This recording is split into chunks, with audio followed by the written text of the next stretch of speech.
The emergency. The hospital was alive with chaos. The steady hum of machines, the beeping of monitors, and the urgent footsteps of nurses filled the air as doctors raced from one patient to another.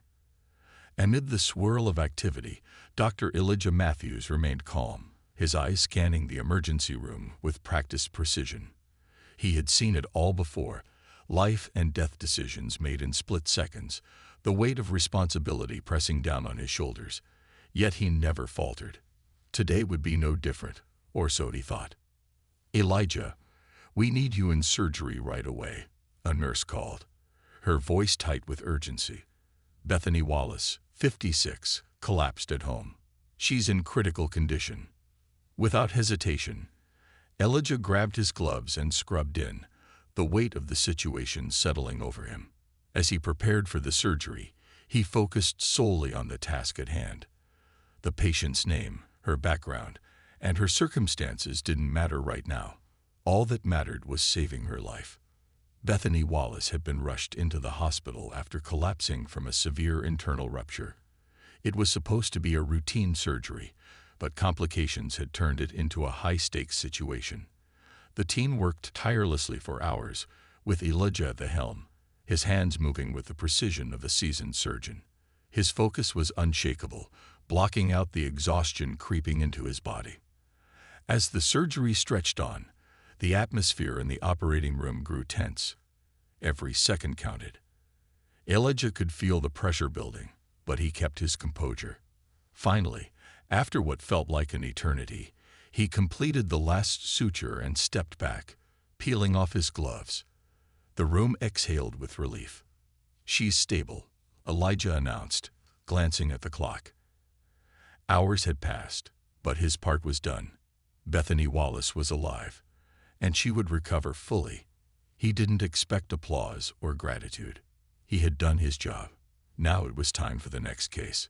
But before Elijah could leave, his pager buzzed. It was Bethany. She had woken up, and from what the nurse described, she was not happy. Elijah entered the recovery room, his expression neutral as always. Bethany Wallace lay in the hospital bed, her face pale but her eyes sharp with anger. The moment she saw him, her lips curled into a sneer. "You," she spat, her voice dripping with contempt. "I want to speak to the real doctor, not you." Elijah remained calm, though the sting of her words settled deep within him. He had dealt with this before, patients who couldn't see past the color of his skin. Racism wasn't new to him, but it never got easier. He stood at the foot of her bed, keeping his tone professional. "I performed your surgery, Mrs. Wallace," Elijah said evenly. "Your condition was critical, but you pulled through. You're on the path to recovery." Bethany's eyes narrowed as she pointed to the bandages on her stomach, her face flushed with anger. "Pulled through? I've never felt worse in my life. What did you do to me?" Her words were laced with venom, but Elijah didn't react. He knew better than to engage with hostility. Instead, he checked her vitals and confirmed what he already knew. Her recovery was progressing better than expected. "The surgery was a success," he said, keeping his voice steady. "Your recovery will take time, but you're healing well. I'll check on you again in a few hours." Bethany's face twisted in disgust. "I don't want you to check on me," she snapped. "I want someone who knows what they're doing. I'm not some charity case." Elijah stood silently for a moment, the weight of her words pressing down on him. She didn't see him as a doctor, just a black man in a place where she didn't think he belonged. But Elijah had long since learned to rise above it. "I assure you, Mrs. Wallace," he said quietly, "you're receiving the best care available. If you'd like a second opinion, I can arrange it." She huffed, turning her face away from him.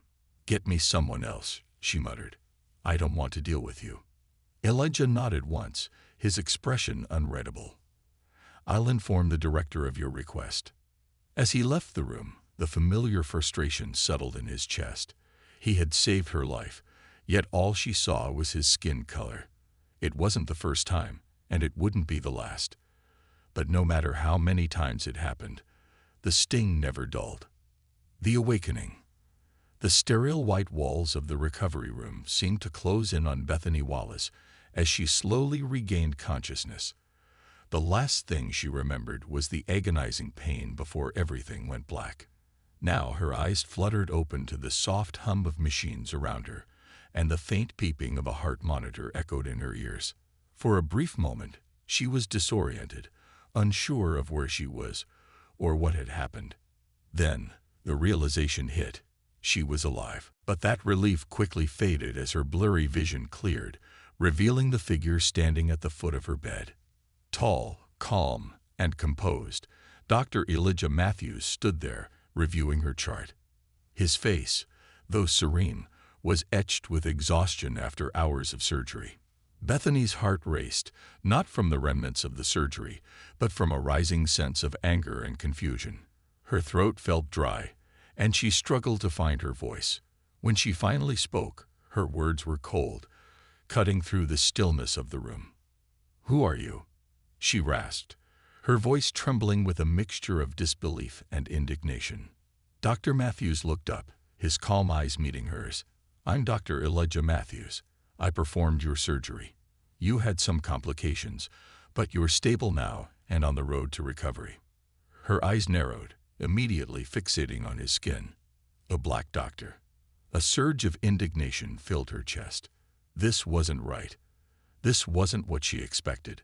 Her lips curled in disdain as she scanned his face, his professionalism doing nothing to quell the prejudice simmering inside her. "Get me the real doctor," she snapped, her voice gaining strength despite the weakness in her body. "I don't want you. I want someone else." Elijah had anticipated this reaction. Years of facing hostility from people like Bethany had taught him to keep his emotions in check. He'd heard the insults before, seen the way patients like her would recoil, not because of his skill, but because of his skin. He took a deep breath, his response measured and calm. "I understand you're upset, but I assure you, Miss Wallace, I am the doctor who performed your surgery. You were in critical condition, and I did everything I could to ensure you'd pull through. You're on the mend now, and with time, you'll recover fully." Bethany's face contorted in anger. She could feel her body betraying her. Her strength hadn't returned, and she couldn't lash out the way she wanted to. But the venom in her words was as sharp as ever. "You people think you can just do whatever you want," she spat, her eyes flashing with fury. "I want someone else. Someone qualified. I don't trust you." Dr. Matthews felt the familiar sting of her words, but his expression remained impassive. He had dealt with this before, and while it never got easier, he had learned not to let it consume him. Instead, he leaned on his professionalism, knowing that his job was to ensure her recovery, no matter what she thought of him. "I'm sorry you feel that way, Miss Wallace," he said, his voice firm but composed. "However, you are under my care, and I will continue to monitor your progress to make sure you heal properly. If you'd like a second opinion, I can arrange it. But for now, you're stable, and I'll be checking on you regularly." Bethany glared at him, her body trembling with frustration. She wasn't used to being told no, especially not by someone like him. The years of ingrained prejudice ran deep, and she couldn't see beyond her own biases. To her, Elijah wasn't a doctor who had saved her life. He was a man who didn't belong in a position of authority over her.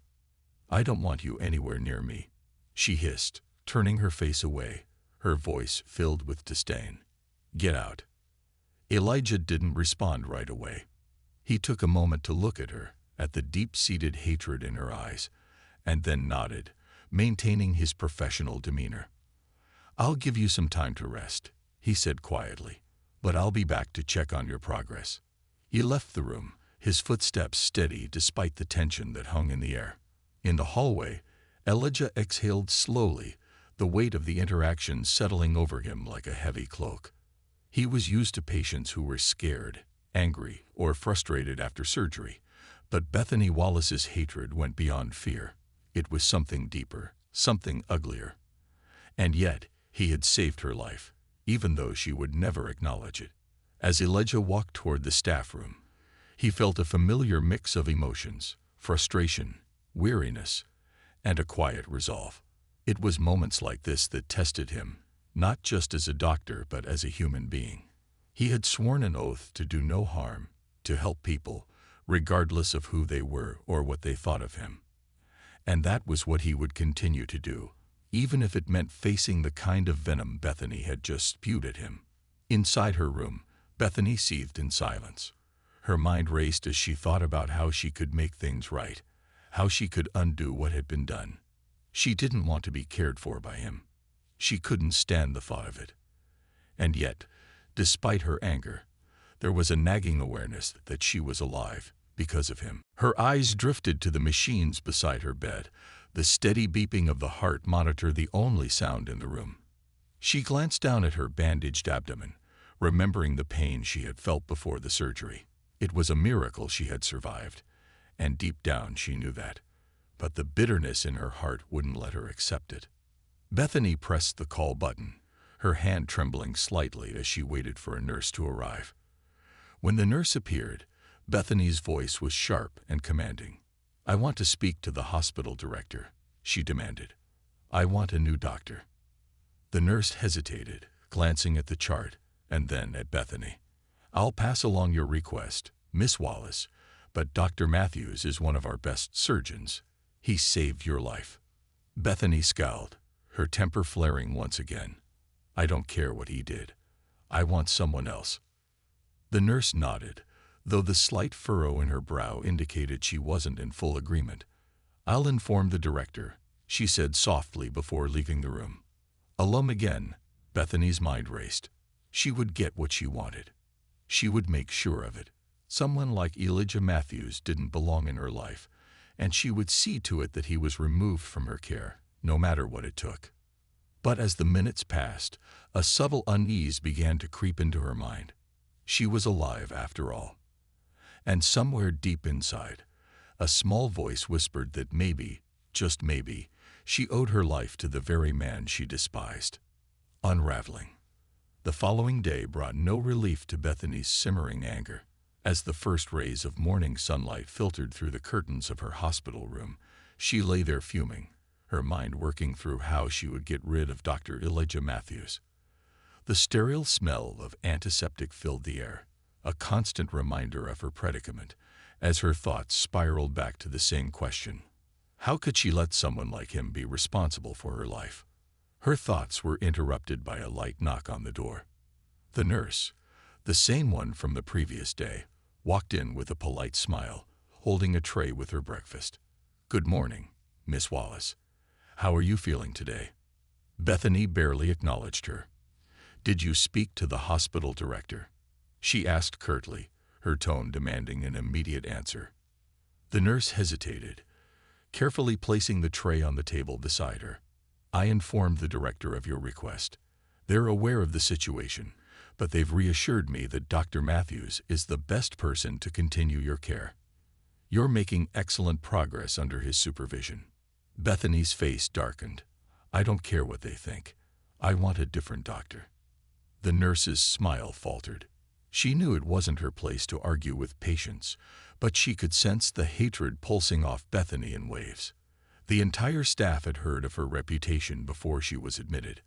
An iron-willed woman from an old Southern family, born and raised in privilege. It wasn't just an accident of birth, it was in her bones. The nurse had seen it before in others like her, though not often as starkly as in Bethany Wallace. "I'll inform the director again," the nurse said softly, and then, deciding to tread carefully, added, "But you should know, Miss Wallace, that your recovery is Dr. Matthews' priority. He saved your life." Bethany clenched her jaw. She hated hearing that. It was as if everyone was in on this conspiracy to make her feel gratitude toward him, as though she should be thankful that he had been the one to pull her back from the brink. "I didn't ask him to," she snapped, her voice rising. "And I don't need you or anyone else to remind me of it. Just get me someone else." The nurse, sensing the rising tension, nodded quickly and left the room, leaving Bethany alone once again. As the door clicked shut, Bethany slumped back into her pillows, the weight of her fury pressing down on her. She felt trapped. powerless. Her mind wandered back to the day of the accident. Everything had been so fast, so sudden. One moment, she had been driving home after another social event filled with people she barely tolerated, and the next, a sharp pain had exploded in her side as the other car collided with hers. She remembered the chaos, the flashing lights, the paramedics shouting to keep her conscious. Then, darkness. The irony wasn't lost on her. She, Bethany Wallace, had spent her entire life controlling everything around her. But now, in this pristine hospital room, she was at the mercy of the very people she had spent years looking down on. Meanwhile, in the staff room, Elijah Matthews stood by the coffee machine, staring into his cup as the coffee dripped slowly, the rhythm almost hypnotic. His mind was still lingering on his encounter with Bethany the previous day. He had dealt with difficult patients before, but Bethany's level of disdain, that pure, unfiltered hatred, he hadn't faced that in a long time. He knew it wasn't personal. It was systemic, institutional. People like Bethany Wallace had lived their entire lives in a world where they never had to question their superiority, where men like him were supposed to be in the background, never the ones in charge of life and death. But still, knowing all that didn't make it any easier to deal with. "You all right?" A voice interrupted his thoughts. Elijah looked up to see his colleague, Dr. Sarah Coleman, standing next to him, her expression laced with concern. "Yeah, I'm fine," Elijah said, though the exhaustion in his voice betrayed him. "Bethany Wallace?" Sarah asked, raising an eyebrow knowingly. "How'd you guess?" he said with a weary smile. Sarah sighed, shaking her head. "Word travels fast around here. The nurses have been talking about her nonstop.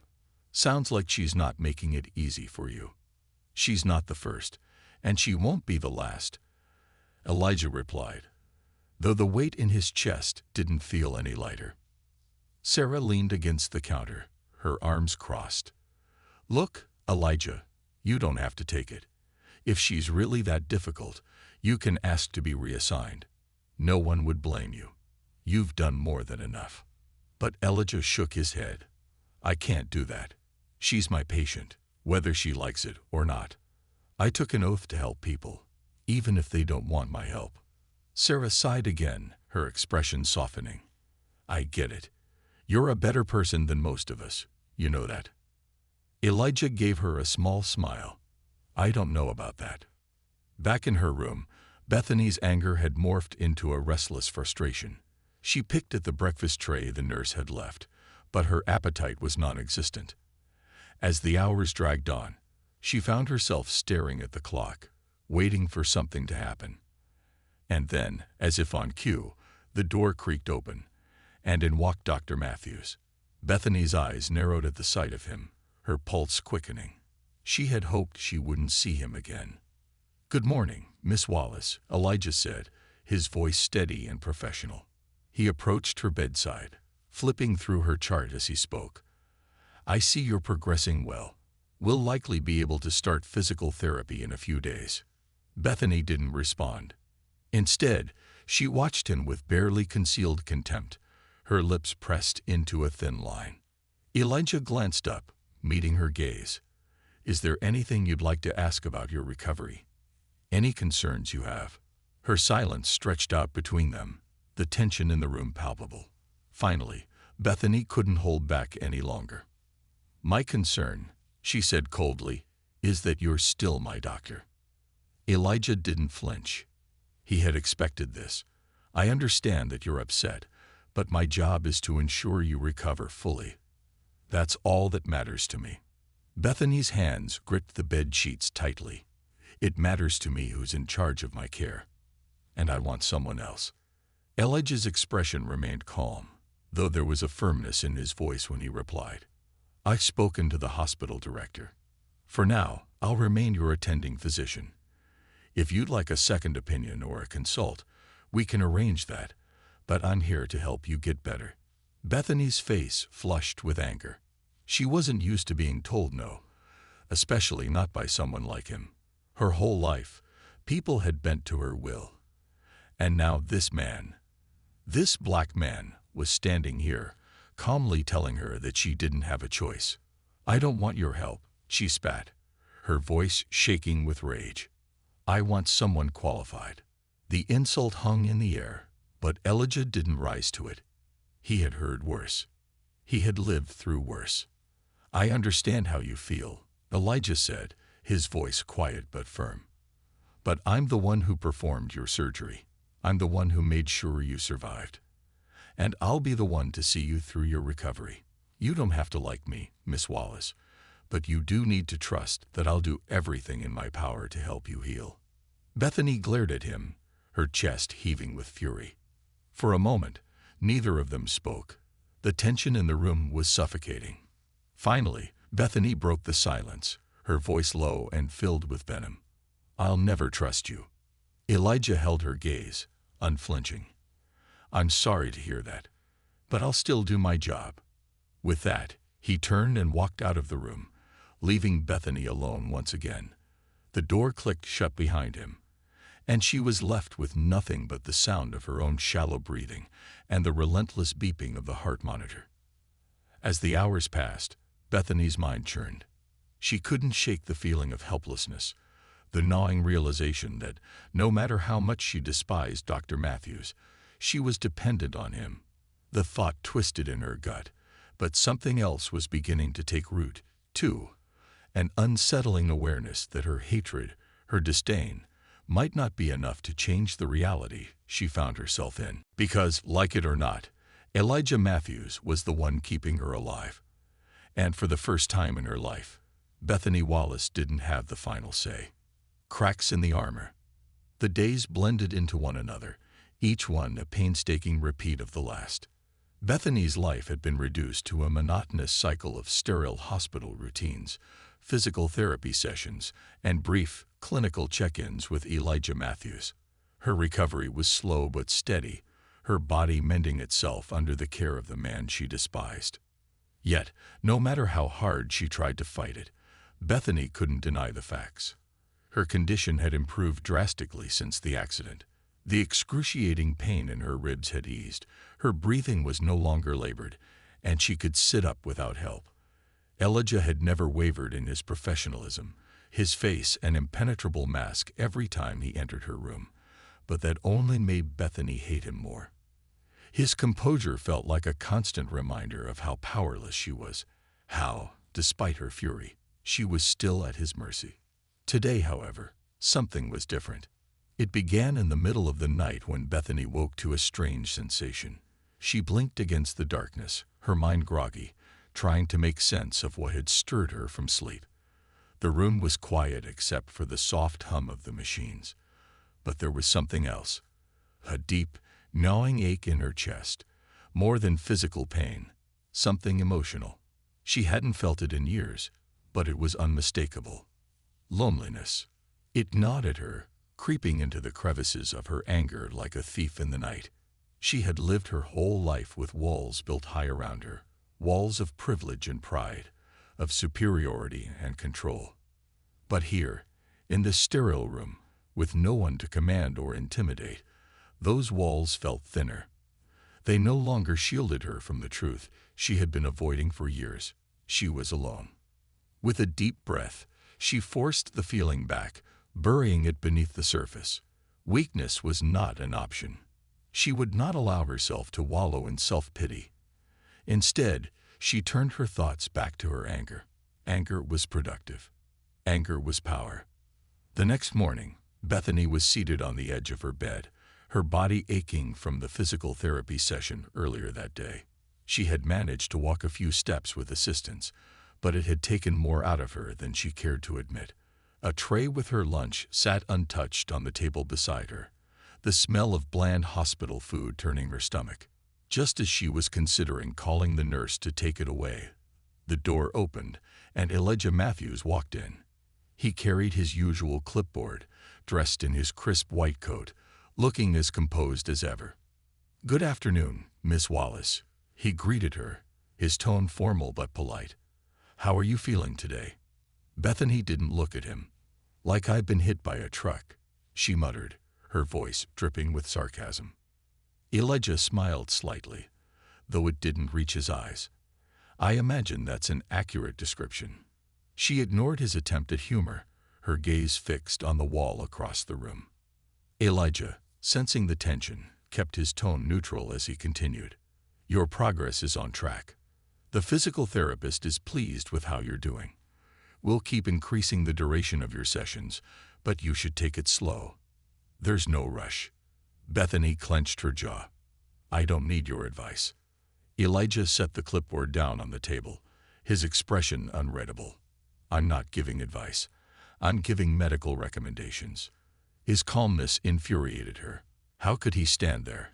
Acting like this was just another patient-doctor relationship. Didn't he see the rage burning inside her? Didn't he care? Why do you keep coming in here? Bethany demanded, her voice sharp. You know I don't want you as my doctor. So why don't you just leave me alone? Elijah didn't flinch. Because I'm your attending physician. It's my responsibility to make sure you recover fully. Bethany's hands tightened into fists on her lap. You keep saying that, but we both know what this is really about. Elijah raised an eyebrow, his posture still relaxed, but there was an unmistakable tension in the air now. What do you think this is about, Miss Wallace? Bethany's eyes blazed. You're enjoying this, aren't you? You like knowing that I have no choice but to let you take care of me. You think this is some kind of victory, don't you? Elijah remained silent for a moment, his gaze steady as he studied her. When he finally spoke, his voice was low and calm, but there was a steeliness to it. Miss Wallace, I took an oath to help people, no matter who they are or what they think of me. My only goal is to see you recover. Bethany sneered. Don't act like you're above it all. You think I don't see what this is? You're proving something. To me, to yourself, to everyone. But I won't give you that satisfaction. Elijah's jaw tightened, but he didn't rise to her bait. Instead, he picked up the clipboard again, checking her vitals and making notes. His silence only infuriated her more. You must think you've won, don't you? Bethany spat. You think I'm just some helpless woman, and you're the noble doctor saving me. But let me tell you something. I don't need you. I don't need anyone. Elijah finally looked up, his eyes meeting hers. No one's trying to win anything here, Miss Wallace. Least of all me. Bethany glared at him, her chest heaving with the weight of her anger. But for the first time, there was something else beneath that fury. An emptiness, a gnawing feeling that she couldn't quite place. She opened her mouth to lash out again, but the words wouldn't come. Instead, she looked away, her throat tight. Elijah watched her for a moment longer before speaking again, his voice softer now. I know you're angry. You have every right to be. But don't let that anger stop you from getting better. Bethany's heart raced as she struggled to keep her emotions in check. She didn't want his empathy. She didn't want his understanding. She wanted to hate him, to despise him with every fiber of her being. But the longer he stood there, calm and unwavering, the harder it became to hold on to that hatred. You don't know anything about me, she whispered, her voice trembling despite herself. Elijah nodded slowly. Maybe not, but I know what it's like to feel powerless. Bethany stiffened, her eyes darting to his. For the first time, she saw something different in his expression, a flicker of something she couldn't quite place. Vulnerability. No, that couldn't be right. But whatever it was, it unsettled her. Elijah continued, his tone still calm. But now there was a hint of something more personal.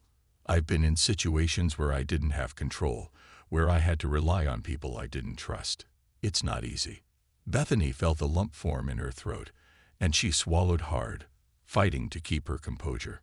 She wasn't sure why, but Elijah's words struck a chord in her.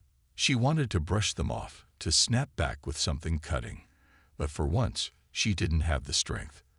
I don't need your sympathy, she said finally, though her voice lacked its usual venom.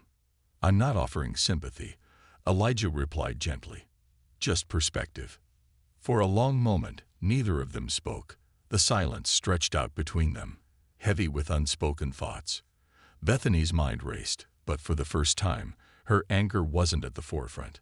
Instead, there was a strange sense of unease, as though the walls she had built around herself were starting to crack. Finally, Elijah broke the silence. "I'll be back tomorrow to check on you." Bethany didn't respond, her gaze fixed on the window as he left the room. But long after the door had closed, his words lingered in her mind. That night, Bethany lay awake in her bed, staring up at the ceiling. The room was dark, save for the faint glow of the machines monitoring her vitals. She couldn't stop thinking about what Elijah had said. His calmness, his professionalism. It all felt like a facade now, something he used to protect himself from the same feelings she was struggling with. For the first time, Bethany wondered if she had been wrong about him. Maybe he wasn't as different from her as she thought. Maybe, beneath the surface, they were both just trying to survive in a world that didn't always give them the control they so desperately craved. But that thought terrified her, because if she was wrong about Elijah Matthews, what else was she wrong about? And if she couldn't even control her own feelings, what did that say about the life she had built? As the night wore on, Bethany's mind refused to quiet. For the first time in a long time, she felt something other than anger. It was a foreign feeling, one she wasn't sure she was ready to face. And as much as she hated to admit it, she wasn't sure she could do this alone. Walls began to crumble. Bethany's mind churned restlessly as she lay in the dim, sterile room, surrounded by the constant hum of the hospital machines. The cold, artificial light seeped through the blinds, casting long shadows on the floor, mimicking the thoughts that had begun to spiral in her head. For years, she had maintained strict control over her life. Her status, her career, her power, they had all been meticulously constructed to keep the world at bay. She was untouchable, or so she had convinced herself. But now, everything was different. She was broken, physically, emotionally, and perhaps, though she refused to admit it, mentally. And the man standing over her recovery, the one orchestrating her return to health, was the same man she had spent so much time despising. Elijah Matthews had become both her savior and her tormentor. The idea twisted inside her, a contradiction that she could not unravel. Lying there, she was forced to face the truth. Her hatred for Elijah was no longer simple. In the days since their last conversation, something had shifted between them. It was subtle, something unspoken, but it gnawed at her, threatening to erode the foundation she had built her identity upon. Morning came, creeping in with a gray drizzle that matched her mood. Bethany barely registered the nurse entering to check her vitals or the hospital staff changing her bandages. Her thoughts were too consumed by the strange mixture of dread and anticipation that had settled over her. She knew Elijah would come, just as he had every day, with his calm demeanor and unreadable expression. She dreaded it, and yet, for reasons she couldn't explain, a part of her also wanted to see him. Sure enough, mid-morning, Elijah appeared, his clipboard tucked under his arm, his expression as composed as ever. Today, though, his usual professional distance seemed thinner, like a veil that could easily be pulled aside. Something about the way he carried himself suggested a weariness, as though the job he so diligently performed was beginning to take its toll. Bethany sat up straighter, instinctively preparing for the encounter. She still didn't know how to act around him. One moment, she was ready to snap, to unleash all her resentment. The next, she found herself silently wondering who he really was beneath the surface. "Good morning, Miss Wallace," Elijah greeted her, his voice polite but less formal than before. He didn't sit down, instead standing at the edge of her bed, his presence somehow more imposing in the small room. "How are you feeling today?" Bethany hesitated, her instinct to lash out dampened by something she couldn't quite identify. Instead of the sharp retort she had planned, she heard herself saying, "I'm managing." It was the most honest answer she had given him yet. Elijah raised an eyebrow, though he didn't press her further. He simply nodded, accepting the reply as it was. After checking her vitals and making a few notes on his clipboard, Elijah finally set it aside, leaning against the counter. His gaze, as always, was calm, but there was something behind it today, something more human than the detached professional mask he had worn since they first met. "You've made significant progress," he said, crossing his arms. "At this rate, you'll be back on your feet in no time." Bethany scoffed, the bitterness creeping back in. "And then what?" she asked, her voice harsher than she intended. "Back to the life I had before." Elijah tilted his head slightly, considering her words. "Is that what you want?" His question took her off guard. For years, she had lived with one purpose: to succeed, to prove herself, to climb higher, faster, and with more ruthlessness than anyone else. Her life was a constant battle for power, recognition, and control. But now, in the quiet of the hospital, with no one left to impress or dominate, the idea of returning to that world felt empty. "I don't know," she admitted, her voice barely above a whisper. The words felt foreign on her tongue, like a betrayal of the woman she had been. But they were the truth. Elijah didn't respond immediately. Instead, he studied her, his gaze searching her face as though he were seeing her for the first time. When he finally spoke, his voice was softer, less clinical than before. "Sometimes, when life forces us to slow down, it gives us a chance to reassess, to figure out what really matters." Bethany frowned, resisting the urge to roll her eyes. "Spare me the self-help speech, doctor. I'm not interested in your philosophy." Elijah didn't flinch at her sarcasm. Instead, he offered a small, knowing smile. "It's not philosophy. It's reality." Bethany's jaw clenched.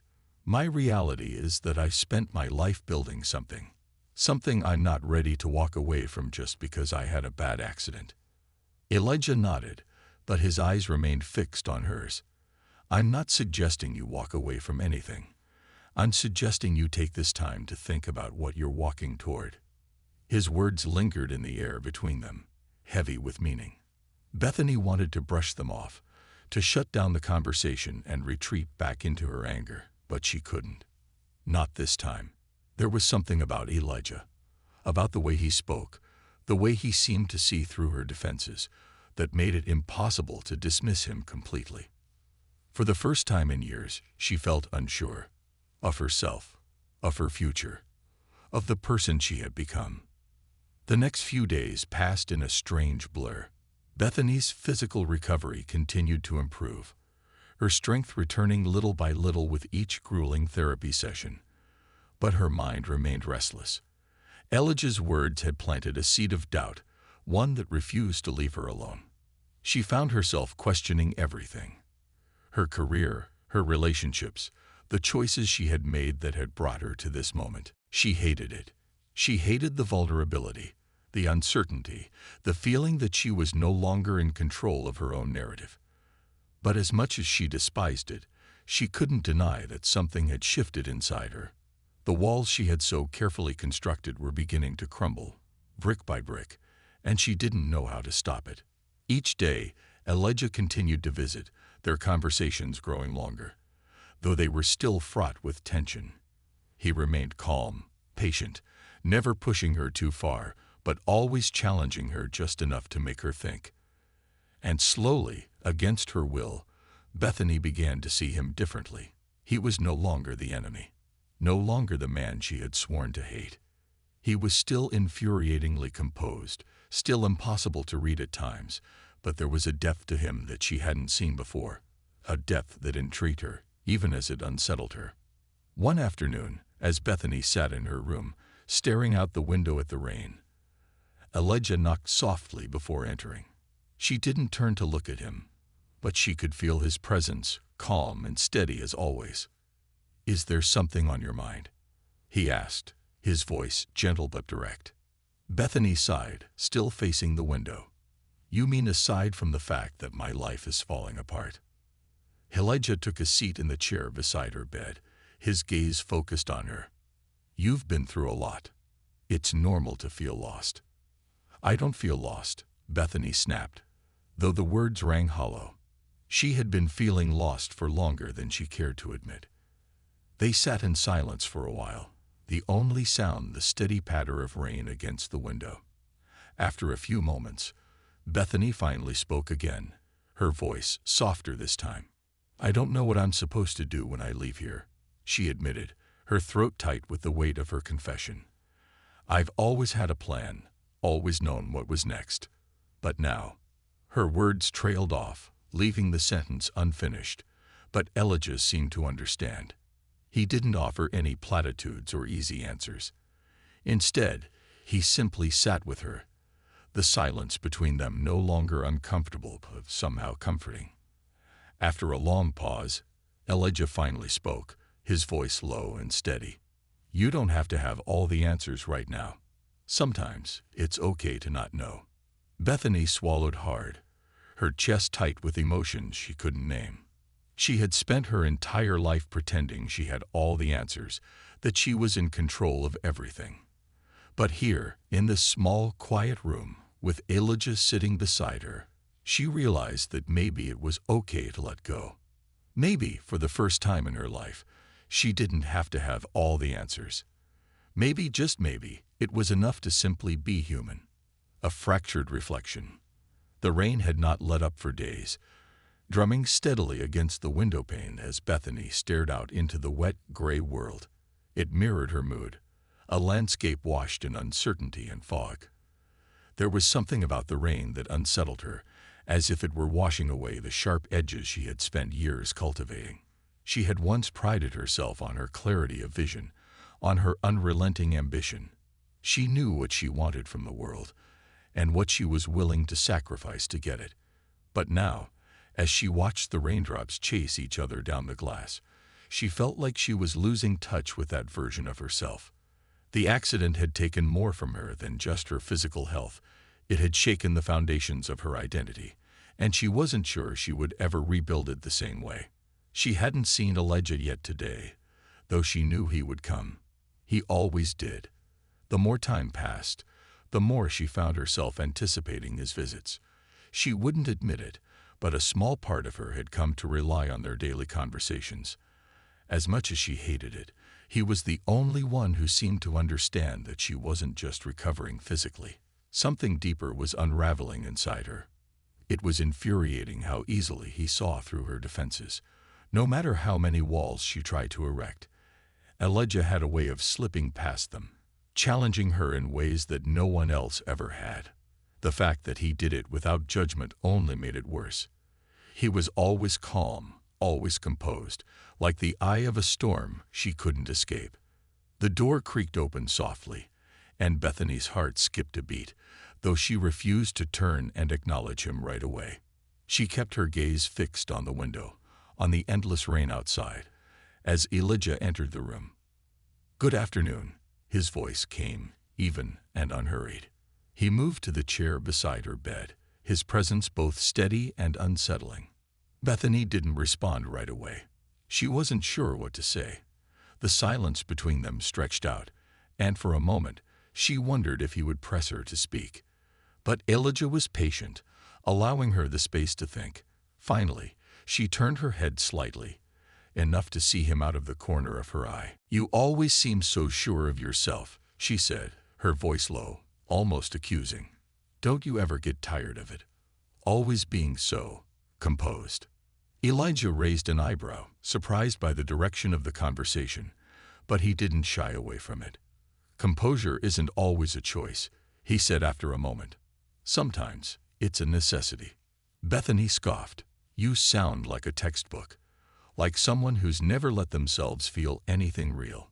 To her surprise, Elijah didn't flinch at her accusation. Instead, he leaned back slightly in his chair, his eyes never leaving hers. "And you think you're the only one who knows how to feel real pain." His tone wasn't defensive, but it held a gravity she hadn't heard from him before. She wasn't prepared for the shift in his demeanor. For a moment, she was taken aback. It was the first time he had hinted at anything personal. "You're the doctor. You're supposed to be the one who has it all together." Elijah's lips tightened into a thin line, but there was no anger in his eyes, only a distant sadness that seemed to flicker for just a moment before vanishing. "We all have our ways of coping, Bethany," he said quietly. "I've had to learn how to keep certain things in check. It doesn't mean I don't feel them." Bethany narrowed her eyes, suspicious. "So what? You've been through something too. Something that makes you just as messed up as me." Elijah let out a slow breath, his gaze softening. "Everyone carries their own scars," he said, his voice low, almost as if he were talking to himself. "Some are just easier to hide than others." For the first time, Bethany saw something break in his composure, a crack in the armor he wore so well. She had always thought of him as cold, detached, someone who couldn't possibly understand the intensity of her emotions. But now, as she looked at him, she realized that there was more to Elijah than she had ever imagined.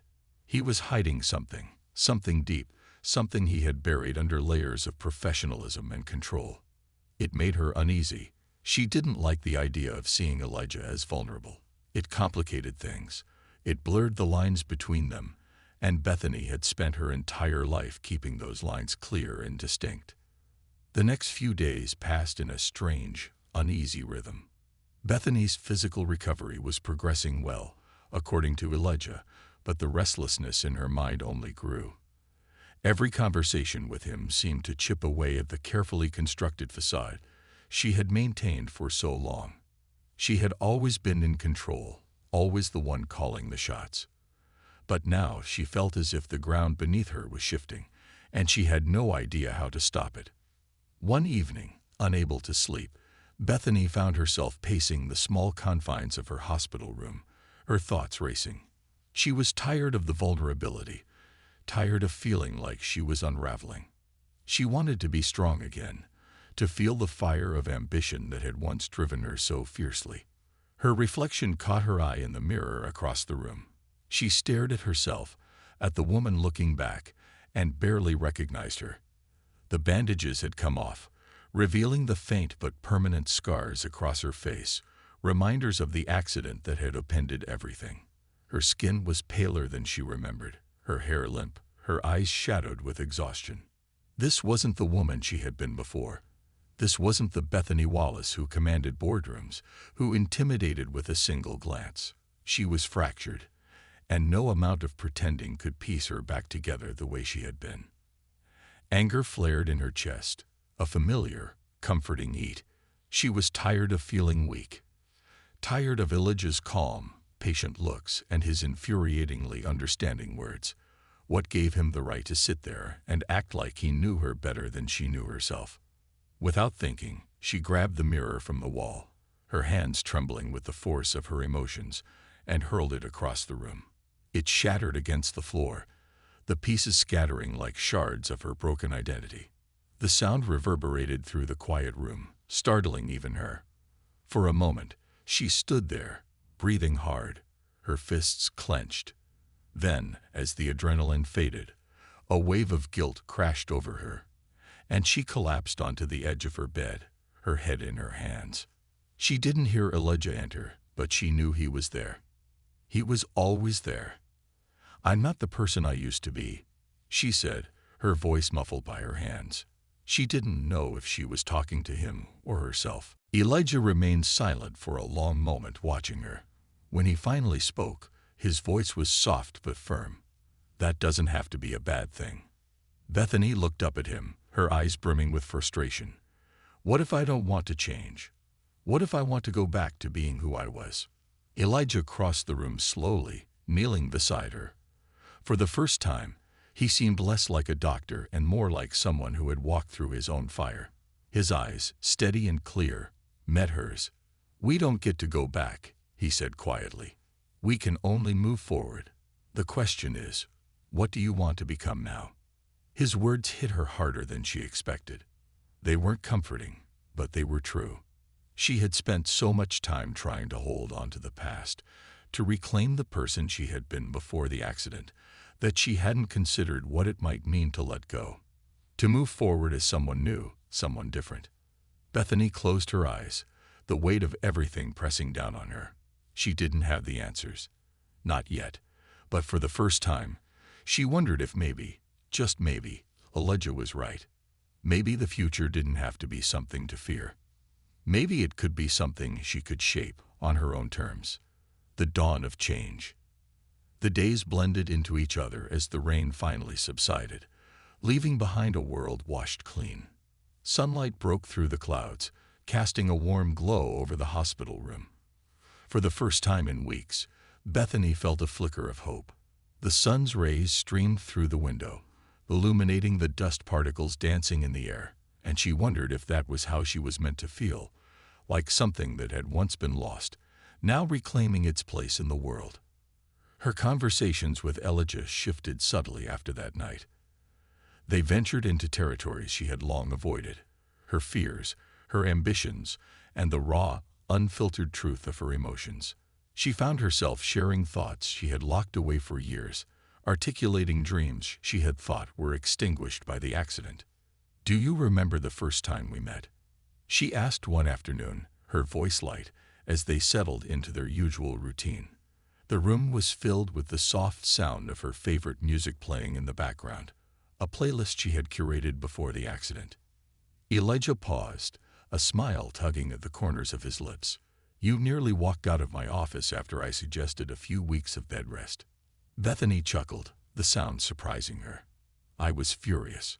I thought, this man has no idea who he's dealing with." He leaned back in his chair, a glimmer of warmth in his eyes. "You certainly didn't make it easy for me, but it was refreshing. You had such fire, such determination."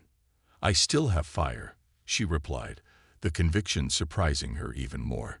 "It's just been a little smothered." Elijah nodded, his expression serious. "That's understandable. But it's still there, Bethany. You just need to let it out. Embrace it." "Embrace it." She raised an eyebrow. "You make it sound so simple." "It can be simple," he countered, leaning forward. "It's about recognizing what you want and taking steps toward it. It's not about returning to who you were. It's about figuring out who you want to become."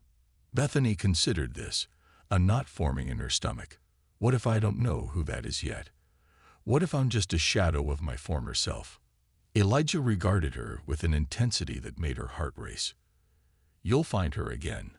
It's a process. The important part is that you're willing to start. This is your opportunity to redefine yourself." The words resonated with her, igniting something within. She had spent so long feeling trapped in the shadow of her past, but perhaps there was something liberating about the unknown. The thought of being reborn, of reinventing herself, felt simultaneously terrifying and exhilarating. As the days turned into weeks, Bethany began to see the world through a new lens. Physical therapy sessions became less of a chore and more of an exploration of what her body could do. With Elijah's guidance, she learned to challenge herself, pushing past the boundaries she had created in her mind. Each small victory, standing a little longer, walking a little farther, felt monumental. She was regaining control, and it felt intoxicating. On a particularly sunny afternoon, she stood at the edge of the hospital garden, taking in the vibrant colors around her. Flowers bloomed in full glory, their scents mingling in the air, and she took a deep breath, inhaling the sweetness of life. It was a stark contrast to the sterile walls of her hospital room. "You're really getting the hang of it," Elijah said, stepping beside her. His presence felt comforting, like a steady anchor amidst the chaos of her thoughts. "Thanks to you," she replied, smiling at him. "I don't think I would have pushed myself this hard if you hadn't been there. I merely provided the tools. You did the work," he said, his gaze focused on the horizon. "But you're not done yet. You have to keep pushing." She nodded, the determination surging within her. "What's next?" Elijah turned to her, a spark of enthusiasm lighting up his face. "Let's try something different. How do you feel about joining a group therapy session? I think it could help you connect with others who are going through similar experiences." Bethany hesitated. "Group therapy? I don't know. It could provide you with a different perspective," he urged gently. "Sometimes sharing your story can be just as therapeutic as talking one-on-one." She chewed on her bottom lip, contemplating the idea. There was a part of her that wanted to retreat into her shell, to keep her struggles private. But another part, one that had begun to stir with a newfound sense of curiosity, wanted to reach out and connect. "Okay," she said finally, her voice steady. "I'll do it. But only if you promise to be there." Elijah's smile widened. "I'll be there, every step of the way." The day of the group therapy session arrived faster than Bethany anticipated. As she approached the designated room, anxiety fluttered in her stomach like a trapped bird. The walls felt constrictive, and she could hear her heart pounding in her ears. Would she even be able to articulate her thoughts? As she stepped inside, the atmosphere was different from what she had imagined. A circle of chairs was arranged in the center, filled with faces that mirrored her own. Some anxious, some curious, and others simply resigned. She felt a flicker of solidarity. They were all here for a reason, just like her. Elijah settled into a chair beside her, providing the comfort of familiarity. As the session began, each person took turns sharing their stories. Their words flowed like a river, carrying fragments of pain and resilience. Bethany listened intently, absorbing their experiences, and when it was her turn, she felt a shift within her. Taking a deep breath, she spoke, her voice trembling slightly at first. "I was in an accident a few months ago. I'm still trying to figure out who I am now." As she shared, she felt the weight of her fears dissipating, replaced by a sense of liberation. She spoke of her frustrations, her longing for the life she once had, and the uncertainty of what lay ahead. The group listened without judgment, nodding in understanding, and she realized she was not alone in her struggles. After the session, a woman approached her, eyes shining with empathy. "You were really brave to share that. It's not easy to open up." "Thanks," Bethany replied, surprised by the warmth that bloomed in her chest. "I didn't expect it to feel freeing." "That's how it starts," the woman said, offering a soft smile. "We build strength by connecting with others. Just remember, you're stronger than you think." As the days progressed, Bethany became a regular in the group sessions. Each time she spoke, she felt herself growing more confident, more aware of her emotions, and the scars they left behind. The connections she forged with the other participants transformed her understanding of vulnerability. It was not a weakness, but a bridge that connected people, allowing them to share their burdens and lighten their hearts. Elijah continued to guide her through her physical recovery, but their relationship began to deepen in ways she hadn't anticipated. Conversations shifted from clinical discussions about her health to personal revelations, laughter, and shared moments of vulnerability. She started to see glimpses of his own struggles, brief shadows that crossed his face when he thought she wasn't looking. It made him more relatable, more human. One evening, as the sun dipped below the horizon, Bethany found herself sitting in the garden again. The soft hues of pink and gold illuminated the sky, casting a warm glow on everything around her. She heard footsteps behind her and turned to see Elijah approaching, his hands shoved into his pockets. "Mind if I join you?" he asked, settling beside her. "Not at all. I could use the company," she replied, a smile breaking across her face. They sat in silence for a moment, watching the day slip into night. The sounds of the garden enveloped them, the rustle of leaves, the chirping of birds, the distant laughter of children playing. It felt peaceful, grounding. "Have you thought about what you want to do next?" Elijah asked, breaking the quiet. "Now that you're recovering, I mean." Bethany turned her gaze to the horizon, considering his question.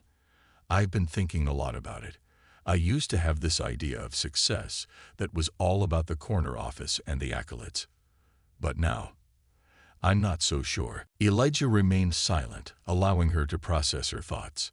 "I think I want to focus more on helping others, maybe getting involved in advocacy for people who've gone through similar experiences. I want to help them find their voices." "That's an amazing goal," he said, his voice warm with encouragement. "You have so much to offer." The compliment sent warmth spreading through her, but it also sparked a sense of uncertainty. "What if I fail? What if I'm not good enough? Then you try again, Elijah replied simply. It's part of the journey. No one is perfect, and no one has all the answers.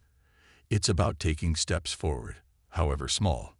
His words settled within her, a comforting reminder that she didn't have to have everything figured out.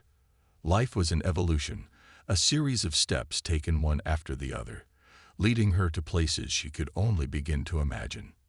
As the stars began to twinkle above them, Bethany turned to Elijah, a soft smile gracing her lips. Thank you for believing in me, even when